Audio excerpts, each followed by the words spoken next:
নমস্কার প্রিয় দর্শক বন্ধুরা, রিতাস কিচেনে অনেক অনেক স্বাগত জানিয়ে আজকে রেসিপি নিয়ে চলে আসলাম। আজ আমি বানাচ্ছি বাটা মাছ দিয়ে বাদাম বাটা এবং ধনেপাতা বাটা দিয়ে ঝাল। রেসিপিটি শুরু থেকে শেষ অবধি দেখার বিনম্র অনুরোধ জানালাম। প্রথমে মাছগুলো ভালোভাবে কেটে ধুয়ে নিয়ে এসেছি, এবার নুন হলুদ মাখিয়ে নিচ্ছি। বন্ধুরা, এই ছোট ছোট মাছগুলো খেতে দারুণ হয়, কাটা থাকে না, খেতে ভালো লাগে, তার জন্য আমরা এই মাছটা খুব খেয়ে থাকি। বন্ধুরা, আজ আমার কড়াটা তোমরা দেখো না, একদম পুড়ে গিয়েছে, তাই শুধু রেসিপিটাকে দেখে নাও। মাছগুলো ভাজা হয়ে গিয়েছে, এবার নামিয়ে নেব, তারপর বাকি মাছগুলো একইভাবে ভেজে নেব।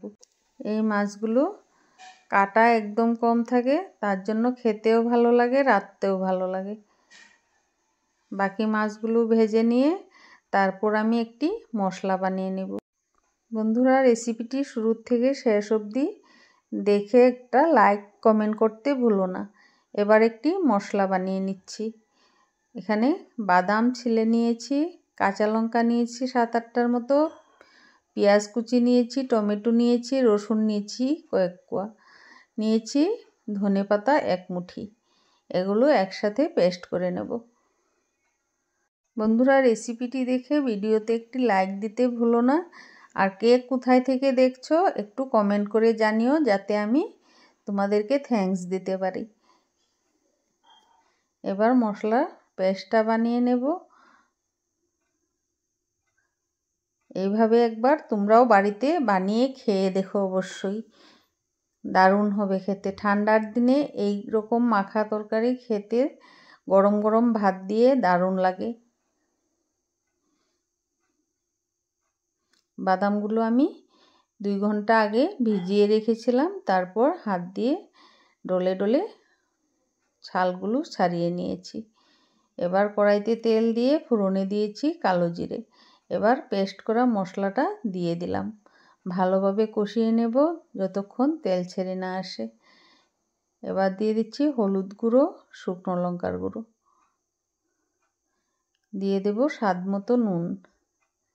স্বাদের ব্যালেন্সের জন্য আমি 1/2 টিস্পুনের মতো চিনিও দিয়ে দেব। তারপর ভালোভাবে কষিয়ে নেব। দেখো বন্ধুরা, তেল ছেড়ে যাচ্ছে।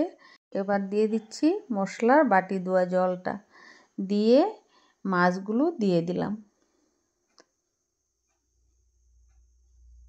বন্ধুরা, তরকারিটা থেকে এত সুন্দর সেন্ট বেরিয়েছিল কি বলবো, আর খেতেও দারুণ হয়েছিল।